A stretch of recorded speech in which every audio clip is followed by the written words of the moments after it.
What's up, guys? Welcome to another episode of DevTalks, where we talk about everything engineering and technology wise with your host, Travian. I just want to first say thank you so much for us getting to 100 subs. This month that just passed in January, my goal was to be able to get to 100 subs, be able to grow that amount, and I just want to keep on growing. And I appreciate everybody who subscribed, liked, and shared, and who's consistently watches this on a weekly basis, along with everything else that's been coming out, which is just shorter forms of this video. But I just want to say thank you for all of that. Thank you for you guys coming in and tuning in and learning with me through this journey and this road, because as time goes on, we're going to grow and it's just going to get better and more from now on. So that's just the goal, to just get better each month and keep growing each month. So this is the first episode of February, coming out on the 1st. How convenient. But we're going to just dive straight into the good stuff. We're talking about some stuff about being software engineers, more different kinds of engineering today, and some other tech that's come out that's relatively recent, and I think we should talk about it. So we're going to dive all up into the good stuff and just get right to it.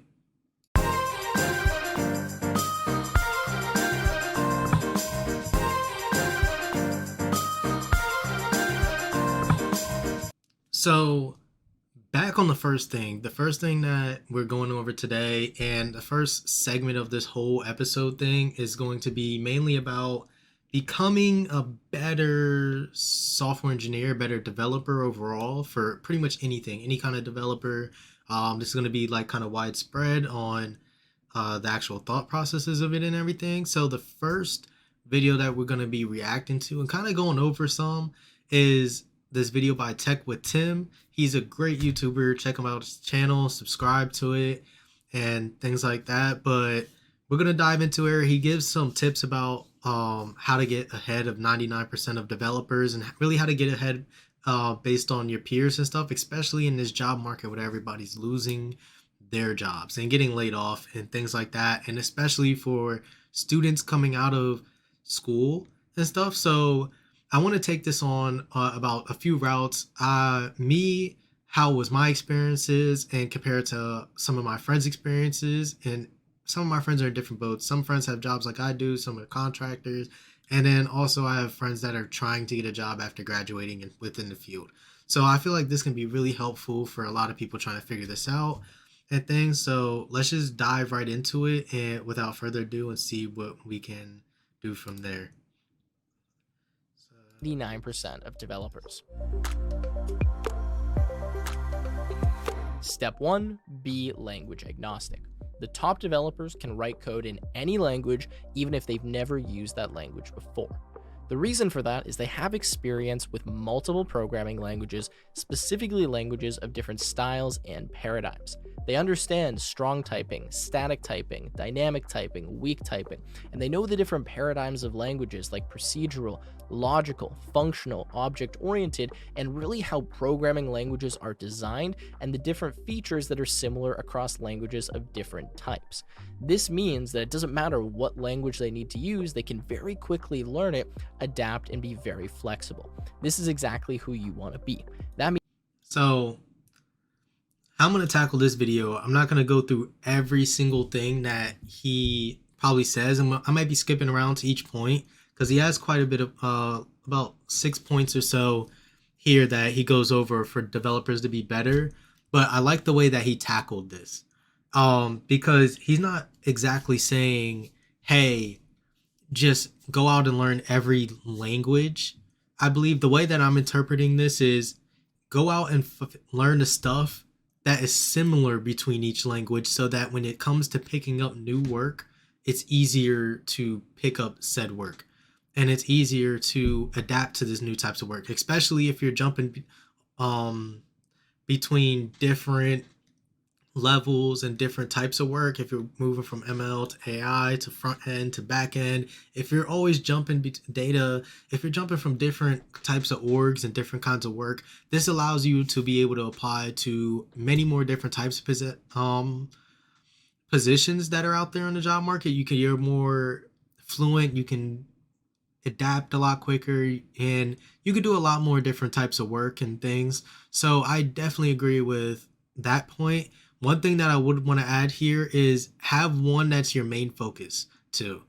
You want to be able to know the main points and things like that, but you should also have a focus area, especially if you like something, because then you're able to pick up a lot more.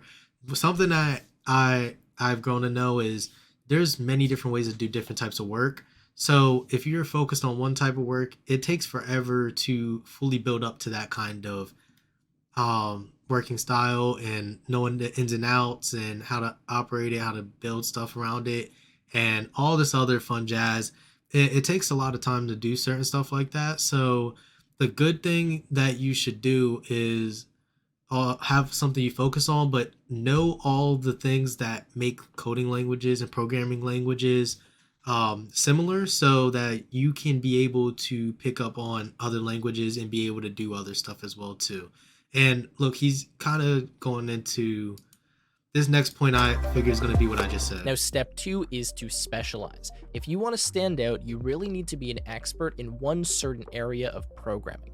Now, that could be a language, but more specifically, probably a framework, a certain type of development like backend, front end, DevOps, etc. If you can be really, really good in one area, it's going to set you apart, and there's going to be a lot of roles that you'll actually be the ideal candidate for. Now, that's exactly why in my software development course, after So I was literally just talking about this. I was just talking about specifying something that you fit into, um, so that you're good at it. Like you're good at that skill. If you're going into AI, you want to be good at AI because then you're gonna stand out against most of the other people who probably don't have as much expertise. Because what jobs look for, and I've talked to some higher ups in companies and things like that, they want if they're hiring somebody for senior roles and stuff, they want somebody to have experience within this kind of specialization. If you want to be a manager in ML and stuff, you need to be working with ML stuff for 10 years or something like that. But that's just like an example and things. So definitely stay specialized on something. Pick something, stick with it. If you're gonna want to be front end engineer, stick to a lot of it. Because if you bounce around a lot, you're not gonna you're not gonna be specialized within doing that kind of stuff because there's so much that comes with doing that particular task. So there's many different developers and things like that. So figure out what you want to do so you can specialize in that. Now, step 3 is to stay current. If you want to be a top developer, you constantly need to be on top of what's going on in the industry. You need to know the new languages and frameworks. You need to be up to date with things like AI and new tools and development strategies. If you can do this, it's going to set you apart. And if you don't do this, you're really just going to fall slowly behind. Think about a developer who doesn't utilize ChatGPT today. They just can't keep up with developers that do. That's why if you want to be a top 1% developer, you need to stay current and up to date with what's going on in the industry. This particular point is very, very important because some people can work themselves out of actually developing. Some people can work themselves into a position where, let's say, the only route they may be able to go is management, but you still need to stay up to date on what's going on and figure out ways to use it. So, for example, you're gonna basically become a dinosaur in this and being a developer very quickly if you don't adapt to all the new stuff coming out because of how frequently stuff comes out. There's a new update for something every year, every few months. You have to stay up to date with what's going on, how they're being used, different techniques on getting stuff done. Because if you're, as you said, your developers that are using GPT to help them with their development, they might be able to get certain stuff done faster than you in a more productive way, or find ways to be more productive than you by using these frameworks or tools because you're not staying up to date and you're happy with your old ways. There's more than one way to do something. Always find something new and always grow with something. Keep that mindset and you're going to be up there. Step number 4 is to have a strong portfolio, but even more importantly, to have a portfolio that's easy to navigate and easy to understand. It doesn't matter if you have the most complex backend library that you've written, if people can't understand that clearly and they can't access it, view it, install it, etc., it's not going to matter, right? That's why some of the best portfolios are just a really clean landing page, a great portfolio website. Obviously, stands out a bit more if you're a front end web developer, but even if you're a back end developer, you do DevOps stuff, doesn't matter. I'd highly recommend having a really slick, clean website, or at least something that has a huge wow factor to it, right? In my case, it's a YouTube channel. I'll point people to my YouTube. They'll see I have 1.3 million subscribers. Wow, right? That's an immediate thing that makes me stand out and shows, okay, this guy probably. So, yes. Oh, this, if not anything, is way more important for a lot of people coming out of colleges and stuff like that.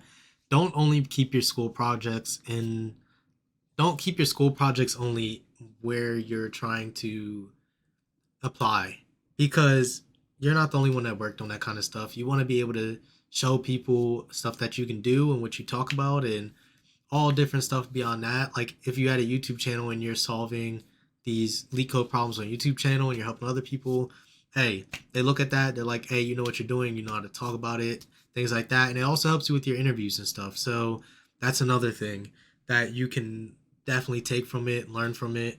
Another thing that you're able to do is with the websites and stuff, the more portfolio projects that you have, the cleaner your stuff is. As you said, people, one thing that I was told and taught is do not allow a feature on a page if it's not usable. And I've told some of my friends this before as well too. I've had a friend who sent me his webpage and things, and certain things wouldn't go to link anywhere, or it's just there on the screen. It has no purpose. If it has no purpose, don't allow it there because you're gonna lose points. You're gonna lose points. There, if you can't, if somebody can quickly figure out that this doesn't work, then you're on the back burner. You're on the back of the bus, and there's nothing that we can do about it because you just have to think about these kind of things. You have to think about how other people use this code. The best engineers are going to be thinking about other people when they're coding and when they're showing this stuff out. How are they going to be able to use this? How will they use this? Are they allowed to use this? Are they allowed to view this? Are they going to be able to go through their whole process? Yes or no? If it's no, then who knows?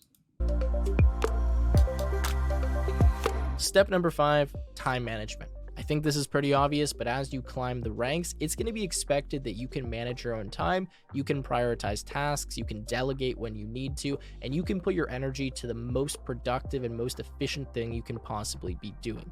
The worst case scenario is your manager has to constantly remind you of deadlines, ask you when things are getting done. You want to be proactive, you want to be telling people how much time you need, when something's going to be done, and you want to be able to estimate that and manage it very, very well so that you can be as efficient and productive as possible.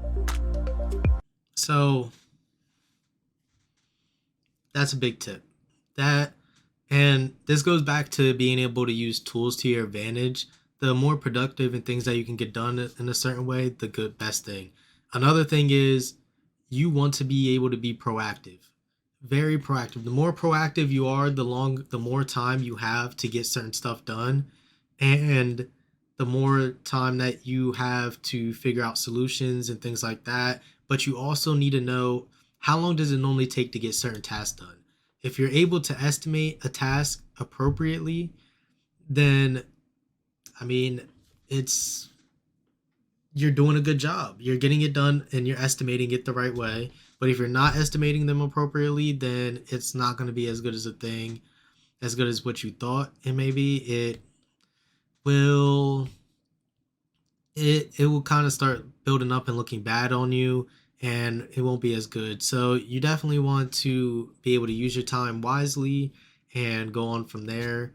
But now let's go into the next one, because and another time management thing, that's before we move on, you work in sprints a lot of time. You need to understand when you're working in a sprint how long something is going to be taking, because if you don't take it, if you're not estimating it the right time, it's clearly there. They see your tickets, they see what you're moving. You do stand ups all the time. There needs to be some progress made every day. What are you getting done? Because if it's not getting done, then what are you doing all day? So pay attention to that and do better. Step number 6, business knowledge. If you're someone who can take your engineering hat off and actually look at what you're doing from a business perspective, whether that be marketing, accounting, profit, raising money, whatever the specific field is, that's really going to set you apart because many developers can't do that and they only look at things purely from an engineering lens. At the end of the day, you're working for a company. What you're doing is helping the company achieve some type of goal. Typically, at the end of the day, that means driving revenue or driving profit. And if you want to move up the ranks in the company and eventually be a manager, director, executive, you're going to have that baseline business knowledge. I know for me, what's really helped in a lot of things that I've done is that I have the business knowledge as well as the development knowledge, and I can speak both languages. I can talk about the engineering challenges while at the same time being able to talk to my CEO and say, hey, this is how this is going to support the business objectives. From what I've seen, a lot.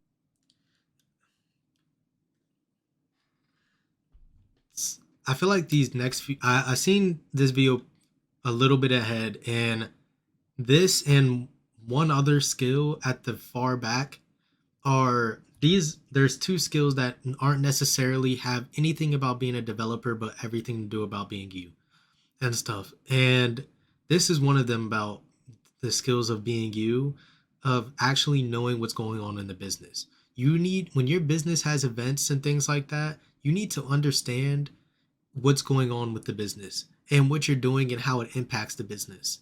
And knowing why you're doing it for the business and things like that. Being able to do this, you're able to talk to a lot more people out there in a company for needs to get certain things. You're meeting more people. You can, and the CEOs like to hear certain stuff like that. They remember you. They're able to see your potential because it's more than just engineering. If you only do engineering stuff, all you're going to be seen as is just the engineer there. You're just going to do what they tell you to do. But if you have a business knowledge skill on how for use cases and things like that and growing your brain to be a certain way, then it's definitely going to help you out a lot. And this is definitely out of everything on here so far. Let's see. Stay encouraged. Out of everything on here so far, this is definitely like the that we reviewed so far. This is either the first or second best tip that we've covered just yet. But yeah, you have to be able to know business. You have to be able to know how to grow from all that stuff and go even beyond, because the more you learn about how the businesses works, the more you know how you can use your skills to benefit what's going everybody around you, and it'll help everybody around you grow and yourself grow too. As software engineers, you want to just keep them as software engineers. You don't really want to move them into a management position or a more business-oriented position because that's not where their skill set lies. So it's really up to what you want to be doing, but I've found in my life that business knowledge has really helped me quite a bit, and it's allowed me to stand out as a developer in many different roles that I've been in. Now, speaking of business knowledge, I wouldn't be taking my own advice if I didn't share with you my new software development course. The main goal of this course is to actually help you land a job. That's access to all of the instructors like myself from the link in the description. All right, that was the last point here, guys. This is the last soft skill. So I don't want to talk over them, but the soft skills point, this is the second point that I was talking about that goes on with everything to do about you. I'll just hear what he says real quick, but once when he's done talking, then I will refrain on my own experiences around this. This is a big topic in the course as well, but it's so important because if you want to move up the ranks as a developer or just not get fired from your job, you need to be a friendly person. You need to know how to communicate. You need to be confident, speak clearly, concisely, and understand how you actually work with the team of people. That's really what you're doing as a software developer. You're working in a team. Very rarely are you working completely by yourself, and communication is as important as the code that you write. Even if you're the best developer in the the world, if you can't communicate, no one's going to want to work with you. And I can say from experience, even not being the best developer, since I had strong communication skills, I was always considered for raises and promotions versus some of the better developers simply because I was more well rounded. That's what you want to aim to be, not just the absolute expert in one certain area, but well rounded. So you have that business knowledge, you have those communication skills, you have those development skills. If you have that, you're going to stand out and you're going to be that top 1% developer. So, what do y'all think? I can tell you what I think. Having the whole business knowledge stuff and the soft skills point, that soft skills point is definitely number one rule. That's the number one step. That's the number one thing that everybody should be striving for. That should be your goals. That should be everything that you should be working towards. Because when you have that soft skills and you meet everybody around you, what's going to happen is you're going to create a web. And this web is going to be filled with every different kind of people throughout the company in the loop. And you're able to speak to every single type of person. Everybody's going to know who you are. Everybody's going to know, they're going to want you around. They're going to want to ask you for help. They're going to want to come to you for things. They're going to want to help you out. They're going to help you learn. They're going to help you, give you chances of doing things. They're going to help you do a whole bunch of mess that you could never even dream of and things. But that is like really a major thing that everybody should go over, and that I completely agree with. Being the most well-rounded engineer is going to be the best for you. If you are somebody who's the best programmer in the world, it may not help you as much as somebody. What he said is being able to, other people that aren't as good as you being able to move up just because it's kind of person they are is such a plus. I'm telling you, it's such a plus. You can be the best engineer in the world and they won't move you up because you don't know how to communicate. You're not able to help people out. You're not able to do a bunch of stuff, that can influence others, that can share better, that you're not updating stuff certain ways. So you're going to just stay in your role that you are in. Now, if you're like a staff or principal engineer and you want to stay over that amount because they make good money and stuff like that, you can get away with a lot more of not doing that. But you should be doing something to a certain level to where that's not the case. But that's really the first video that we have. Next thing is another thing that's kind of different. I want to be able to go over a bunch of different stuff that we go over, but this still is very related to software engineering teams, and especially people who already work with stuff, especially in remote teams or in person teams. And I saw this Twitter thread where this dude Sergio Pereira, I believe that's how you pronounce it. Don't butcher me if I didn't pronounce it the correct way.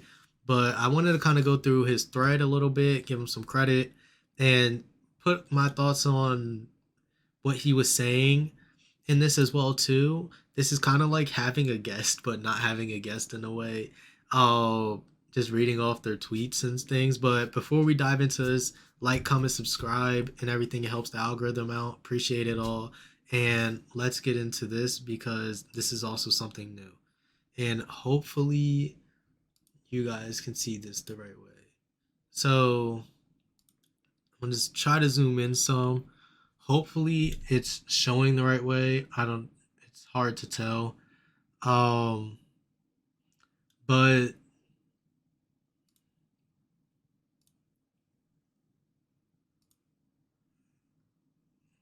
could be a little better.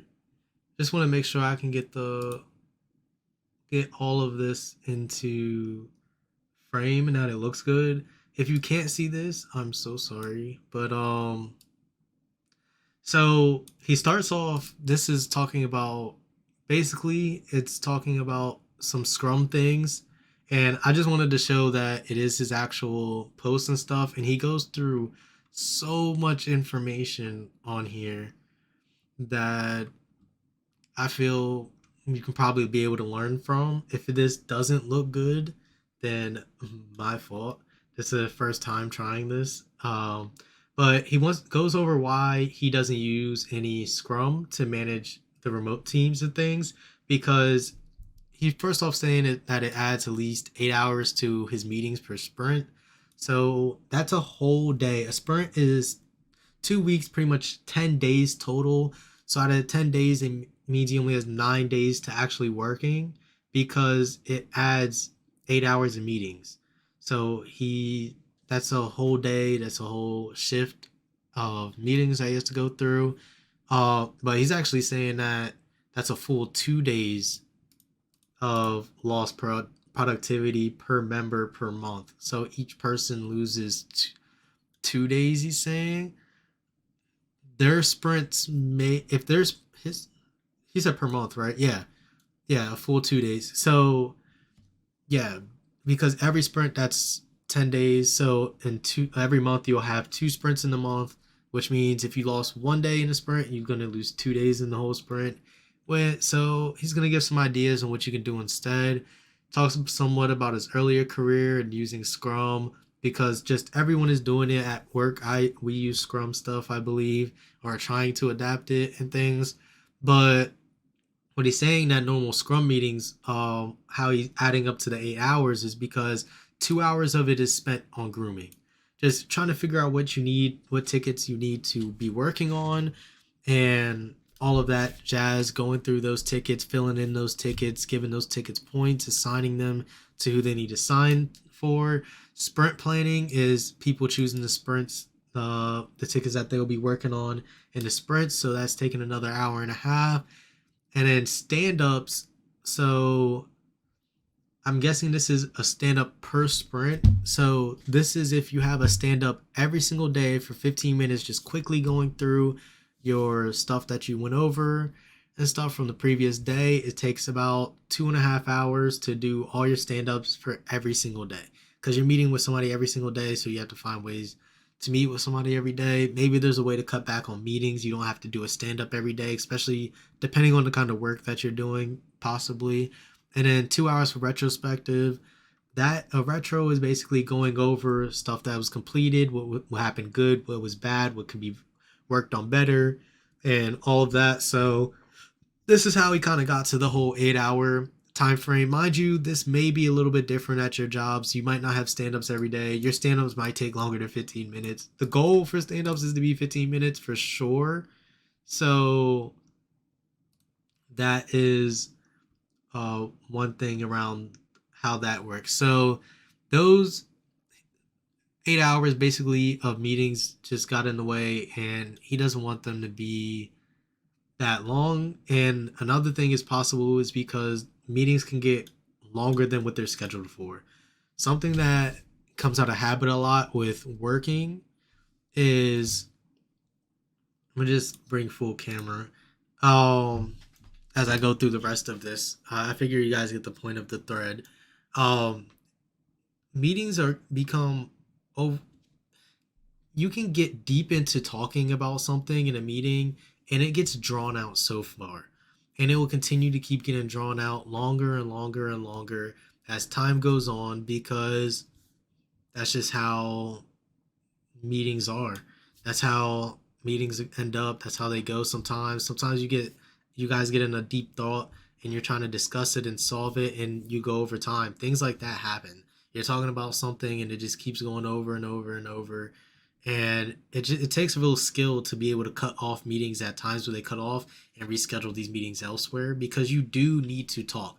You do need to have these communications. You do need to narrow down on stuff and things like that. So Sergio goes on to a point of reducing the meetings in the team. So he probably cut down on the number of sprints they had, but he wrote 7 ways to replace meetings and processes, and to be able to save some of this time and be able to reach a certain goal. So instead of doing a scrum, he chose to do something that's more of a goal oriented way of doing sprints and things, meaning the bit you're trying to find a why and what you're trying to complete within those two sprints and focus on that business goal rather than go through all of these meetings and all of the planning and things like that. Like, what business goal are you trying to complete in this sprint? So that would be one of the things. Um,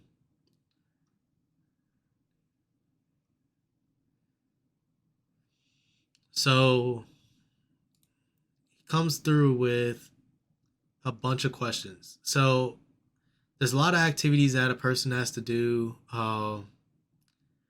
You have to implement, you have to test, you have to create business cases. There's a bunch of things that an engineer has to do, that scrum leaders have to do, managers have to do.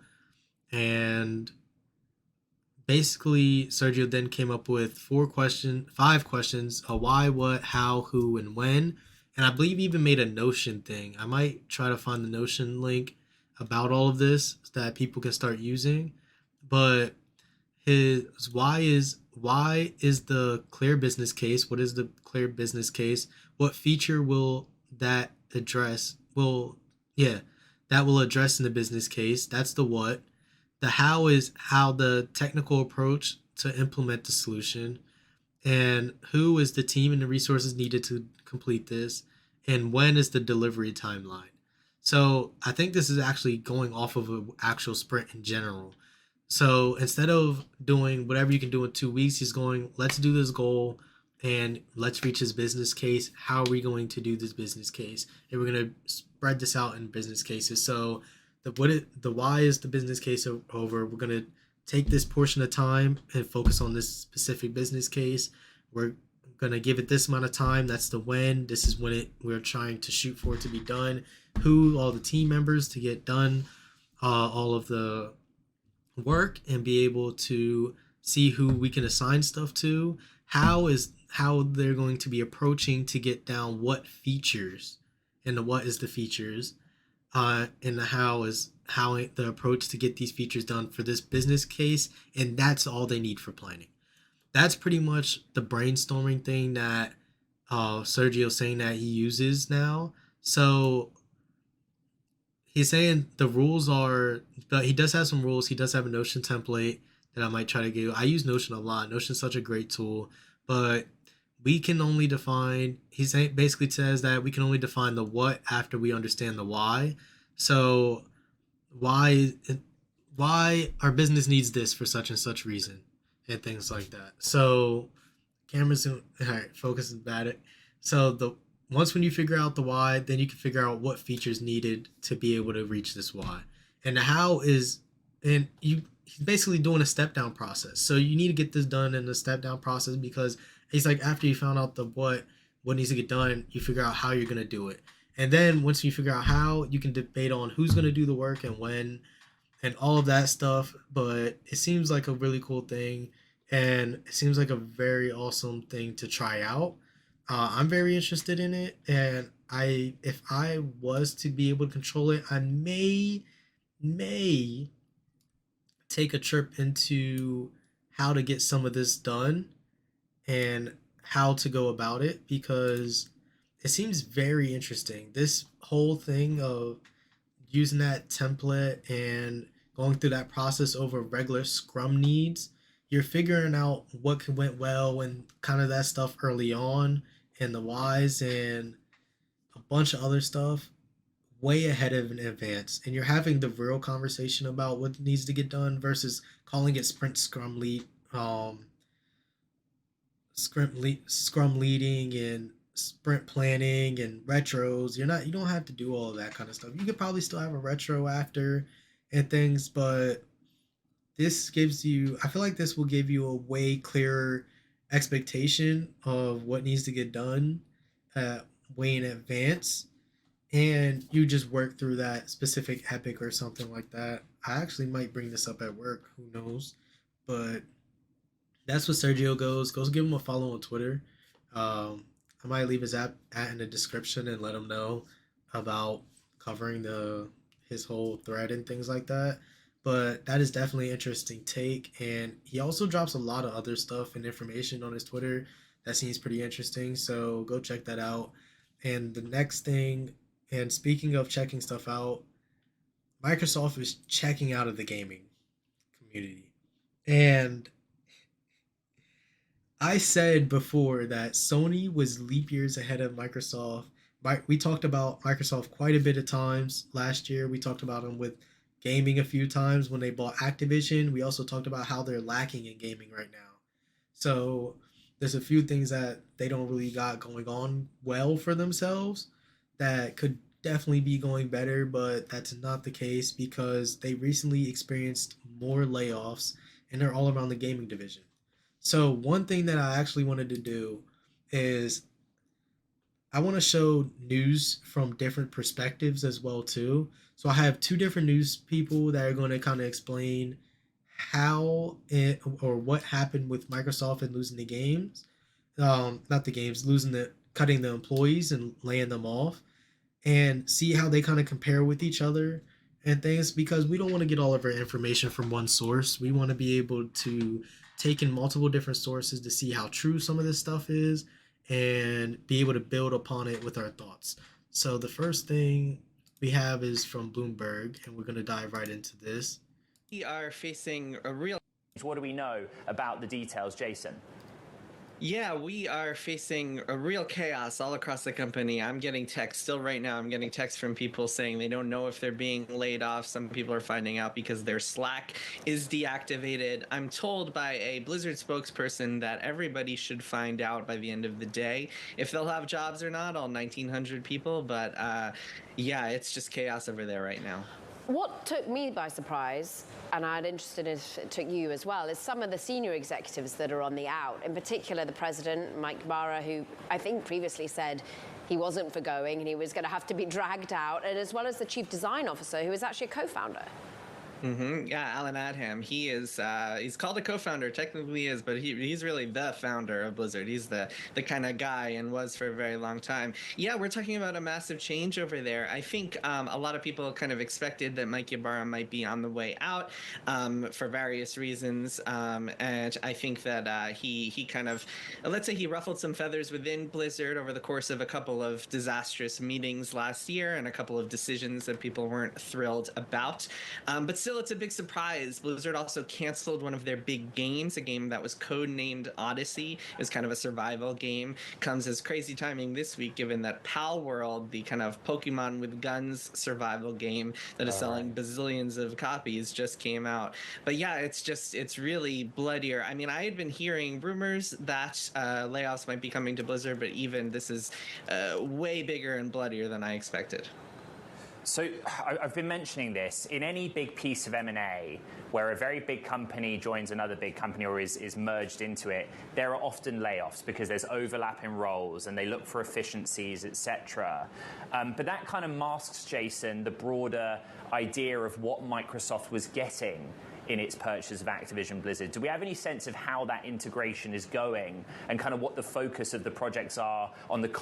Okay, so I feel like I could split this video up in two parts because he's about to answer this very interesting question right next.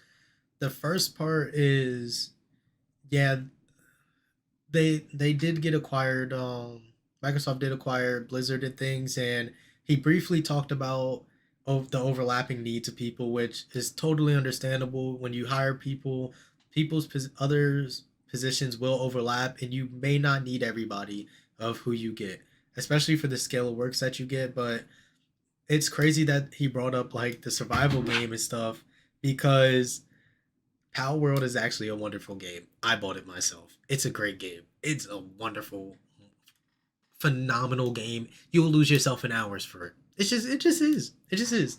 And that's peak gaming. That's peak gaming. And they couldn't even get their survival game out. I mean, what does that tell you? What does that tell you?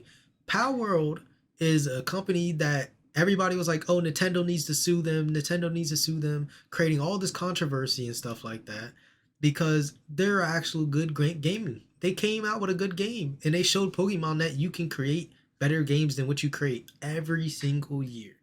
Now, Blizzard, I wonder how this is going to be affected with them because even with like a lot of their solo games, they have not been good. I mean, Blizzard had a bunch of controversy for the longest, and then Microsoft's games in just general, just Halo was the last games that I really felt connected with. Really connected with, that was Microsoft. The old Halo, like Halo 3. Like that's how long ago I felt truly connected with Microsoft on itself. And then maybe Watch Dogs. Watch Dogs was pretty cool as well too as a Microsoft game. And then Microsoft bought out Mojang, so they have Minecraft, so they get a bunch of revenue stream from that. and things. So they do have some good stuff, but like they missed out on their part in here. And maybe it's good that their survival game didn't come out because of how much of a success Power World was, and they probably would have ended up being even more mad they wasted so much more money and found out and end up cutting more jobs. So let's just figure out how he's talking about integrating people's positions. Content and title side. Yeah, that's what we still don't know. We're trying to find out. I mean, it's been about 3 months since Microsoft officially took over Activision Blizzard.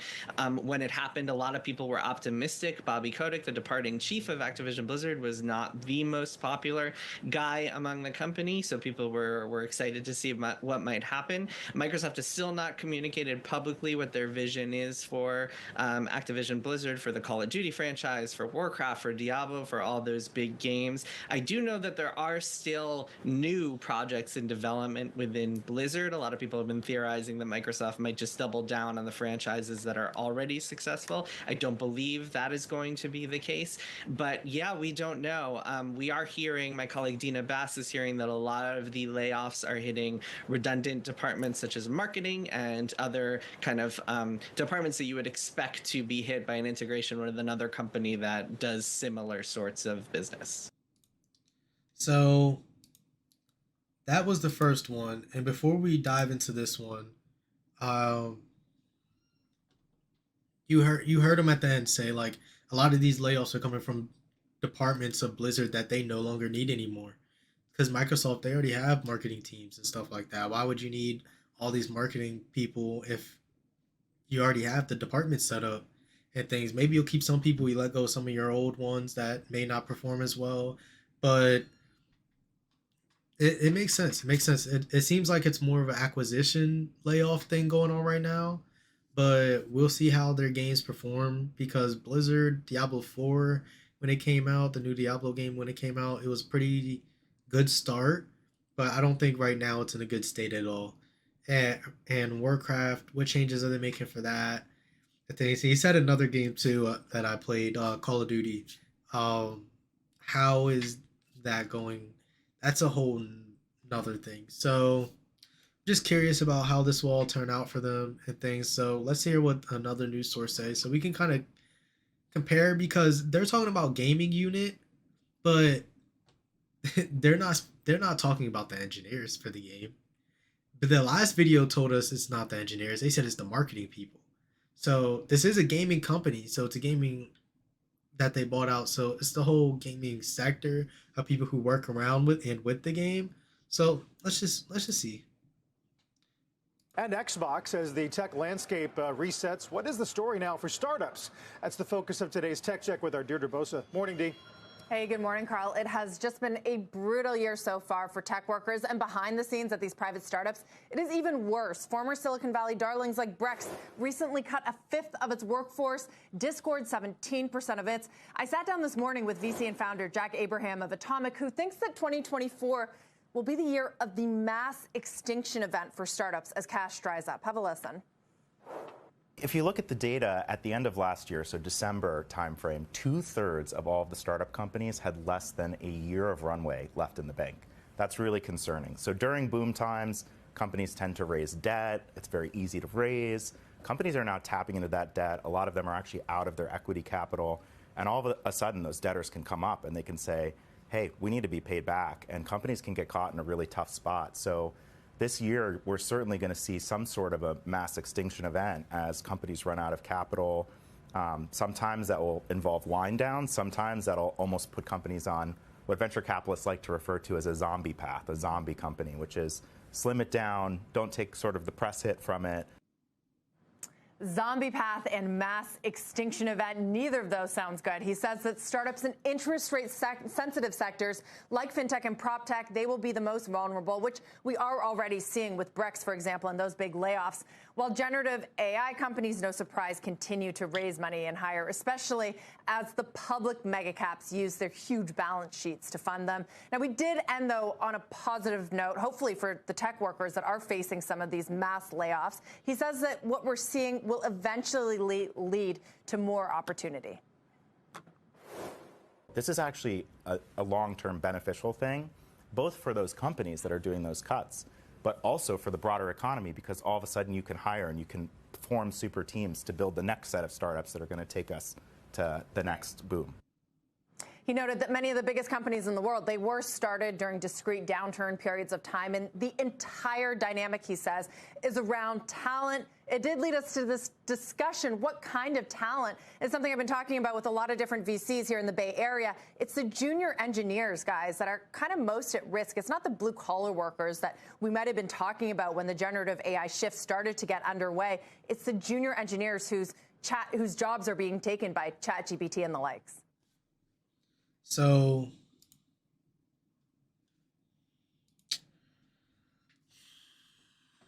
as you see, this is why we showed multiple news sources, because one actually focused on the news that we were here to talk about, which being Microsoft's cuts, and the other news, they showed it on the bottom of the screen, but they really talked about how other cuts were happening and things like that.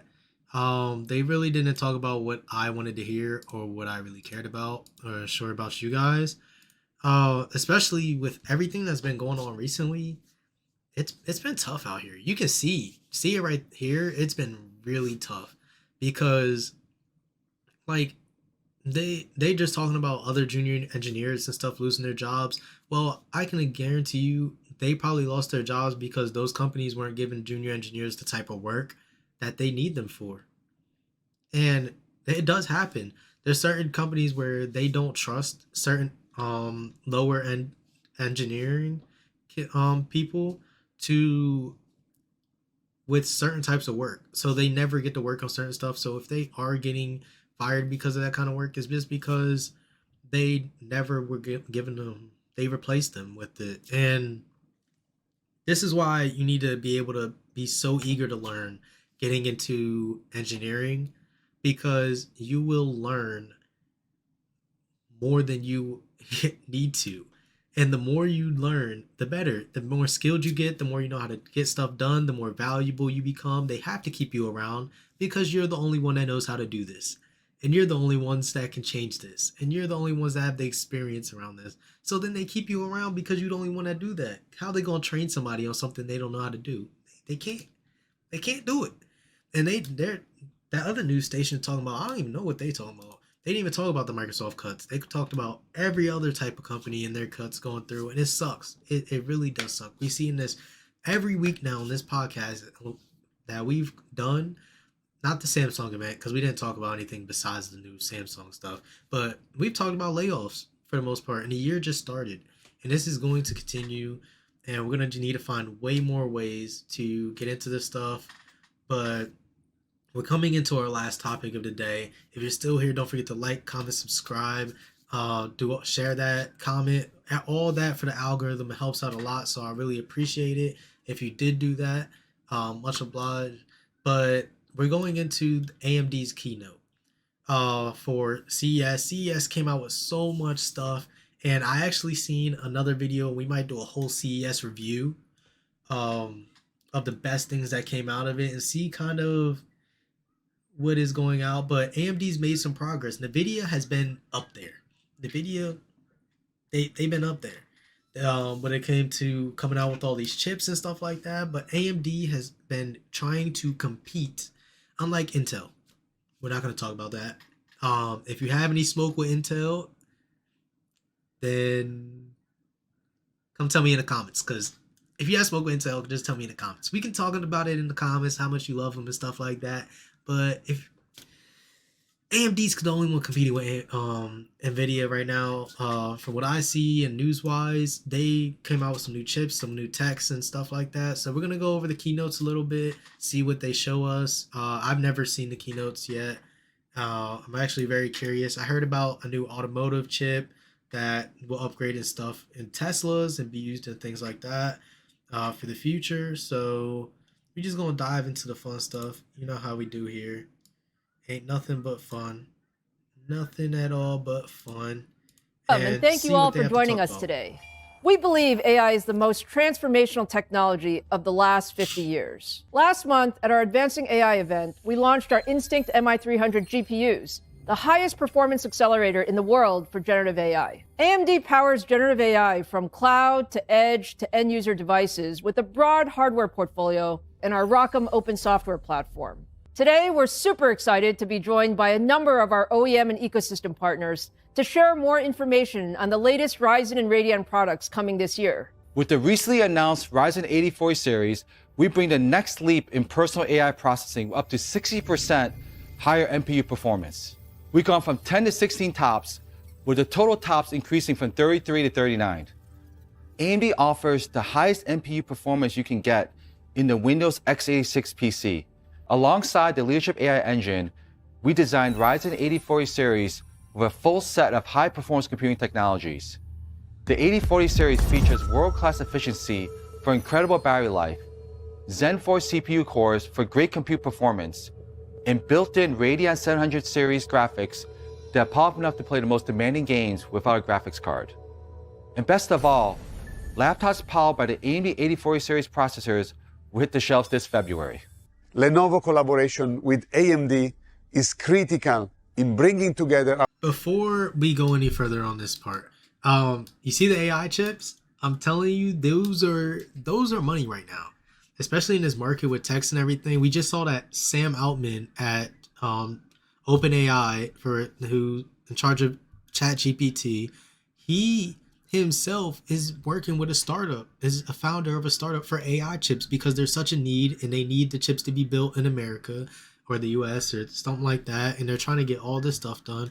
So what are these other companies going to do? They're making their AI chips too because there's such a demand for them, especially in this past year with all the AI stuff that's happened. So they're going at it for AI right now, I tell you. Our complementary strengths in innovation and technology. And that is why our latest CES announcements, from Lenovo IdeaPad to Yoga Creator laptops and Legion to EloQ gaming laptops, will be among the first to bring the remarkable Ryzen 8040 series to the market. Now let's shift gears to gaming. AMD has over a decade-long partnership with Sony, from the PlayStation 4 to the PlayStation 5, and with Microsoft, from the Xbox One to the latest generation of Xbox Series X and S. We're also super proud of our partnership with Valve, Asus, and Lenovo to create a new category on handheld PC AAA gaming devices. Asus is an extremely important partner for AMD. Last year, we launched. This is why I like watching stuff like this, because you don't know what's all in these products that you get, and you don't know where these companies work with, who they work with, and things to create these products unless they tell you. So what I'm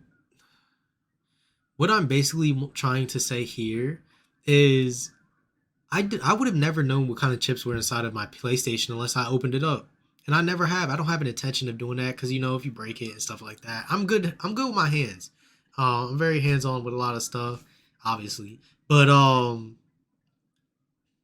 you don't know. And he's showing you here that, hey, all the gaming devices that we play, they have AMD stuff in the side of them. My PC has NVIDIA stuff in it. It might have an AMD chip. Where is it? Intel. I think I picked the AMD one. I was just trashing Intel and I might have one in my PC, but it was because of pricing reasons. This is only my first one. You can always get better. You can't get worse when you have a computer, just so you know. Tip for everybody out there: if you're building a PC, you can get better. You can't get worse because you only can upgrade from here on out. But that is cool. That's a cool thing to know, to be able to know what kind of gaming stuff that they're involved with and the companies that they're partners with and stuff. So gold star for me learning. Our first laptop with integrated onboard NPU, thanks to AMD Ryzen 7040 series chips. And now we have redesigned the ROG Zephyrus G14 and packed it with an AI-ready Ryzen 8040 series processor. These chips also power our TUF Gaming A15, our ZenBook 14, and our VivoBook S line, coming in early 2024. At AMD, we're taking high-performance computing to the next level in gaming. AI PC. That person, I don't know if anybody else thought this way, that he didn't seem so fluent at all. Yeah, like they had him stand there like a soldier. I almost thought it was AI itself. That's kind of scary. That's kind of worrisome, but who knows? Let's continue. PCs and ultra small form factors. Today, we are announcing the AMD Ryzen 8000G series processor that does just that. Available for purchase by the end of this month, this product combines the power of a discrete graphics card with the Zen 4 CPU cores and the world's first ever NPU in a desktop processor. In addition to the AI capabilities, the Ryzen 8000G series is the first desktop processor with built-in Radeon 700M series graphics so powerful you can play next-gen game titles in full HD without a discrete graphics card. We're broadening the desktop form factors and lowering the barrier of entry for gamers. So, our partnership with AMD comes at an exciting time for PC gaming. Hold on. PC hardware is more powerful and efficient than ever, but it's also becoming... We're broadening... Gosh.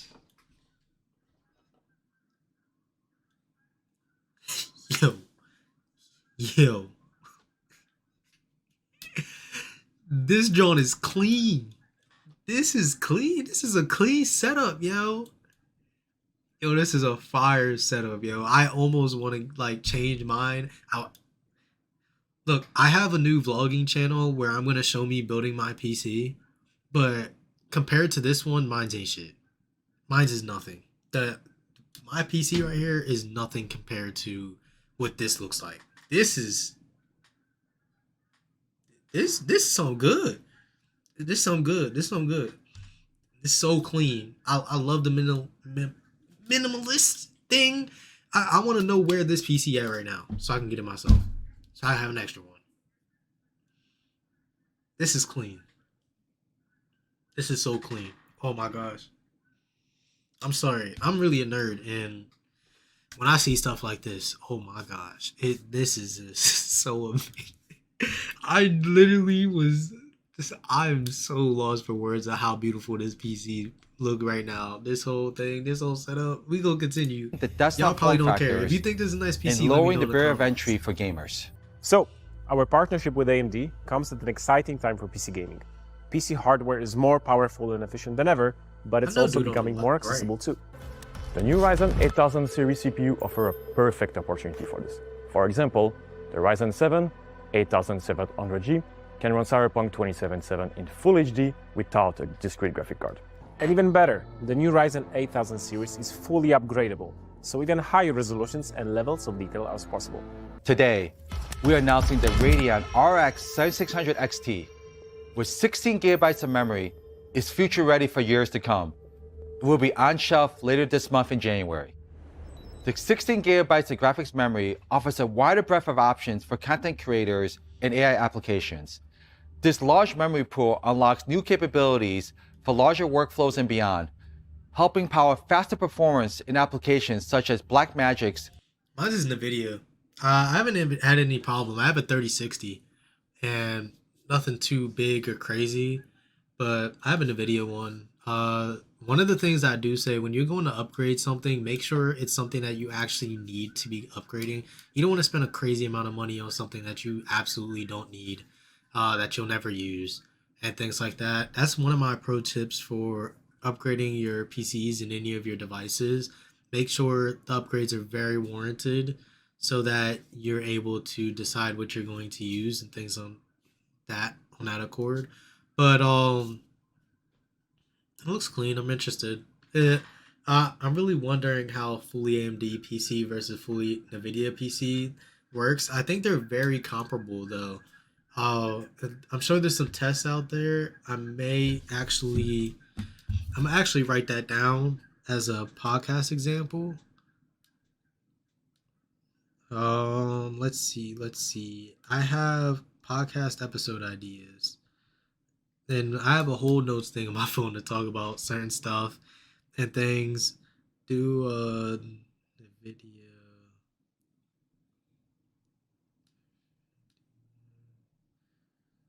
versus AMD.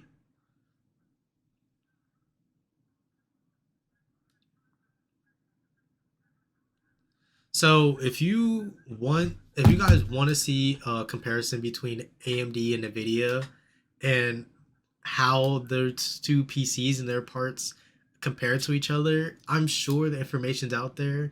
If it's not, maybe it could be a whole YouTube video on my private channel. I have another channel called Travian Holly. I'm gonna link it down in the description. Got some vlogs out on there. Um, if you guys want to check it out, but I may do either we could either do a podcast episode about them or we could do a separate just episode strictly for this on my private channel and things and just come up with that idea. So let me know what you guys want in the description and let's just get more engagement and see what we want to do. But that's cool. DaVinci Resolve. It also enables popular large language models such as the Llama 13 billion parameter model that won't run on graphics cards with less RAM. With Ryzen AI now enabled across both laptop and desktop PCs, developers can create and deploy next-gen AI applications. We support this effort with Ryzen AI software, available now on AMD.com. This easy-to-use solution is based on an open-source Onyx runtime framework, giving developers access to thousands of AI models on the Ryzen AI PCs today. We also released AMD ROCm software support for our flagship Radeon 7900 series graphics cards to enable model training and machine learning development workflows with PyTorch. This gives developers more options to leverage the computing power of desktop graphics cards. We're also developing continuous optimizations for DirectML and Shark frameworks, leading to great increases in performance across many different applications. Let's hear more from our close partner, Adobe. Hello, Jack. It's great to join you here today. Many of our most successful AI innovations work today on the AMD Ryzen AI platform and are optimized for the AMD Media Foundation runtime.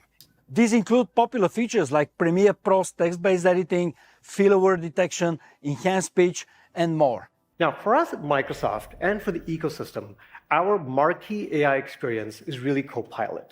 When we have these powerful NPUs like the ones you're building, it gives us an opportunity to create apps that take advantage of both local and cloud inferencing. Today, I'm very excited to announce that our next-gen Strix-Point Ryzen processors will actually include a new NPU powered by our second-generation XDNA architecture coming in 2024. A little bit about XDNA 2. It's designed really for leadership Gen AI performance. It delivers more than 3 times the NPU performance of our current Ryzen 7040 series. A very special thank you to all of our partners who joined me here today to share all the exciting work we are doing together to enable the future of AI PCs. It is a very... That's amazing. I want to do more of this stuff. Like, I'm telling you, one day I'm gonna be on the stage and I'm gonna represent for Black people who are in tech, because, like, I'm telling you, that's something that I want to do so bad. I always see different types of people on the stage, but I never see a Black person up there, and I want to be one of the first people to be up there. Something like this, something big. I want to be able to announce something big. Because all these places now, they're announcing AI stuff, and that's something that I definitely want to do. This was a wonderful video and things. AMD, they need to keep it up, because the more that they strive for innovation, and NVIDIA is going to strive for innovation, and the other companies should be too, because this market is going crazy around AI right now. We're going to be talking about it so much this year, if not more than last year, because now everybody's getting their footing down into it. So we'll see how stuff changes, how stuff evolves and things like that. But thank you guys for sticking around. It's been a long one again. These podcasts are getting filled. And I feel like ever since we started doing this, we're getting more stuff out of it. And I'm so happy. I'm learning way more and things like that. I feel like it's getting better. I'm getting more comfortable with the camera and stuff, Ooh. But thank you for sticking around. Don't forget to like, comment, subscribe. Drop your hot takes in the comments if you have any and things. And just if you have any opinions about anything, always drop them in the comments. We're here to grow. That's all I care about. That's all I care about. Negative, positive, and things. We here to grow. See you guys next week. Have a good one. Be safe and peace.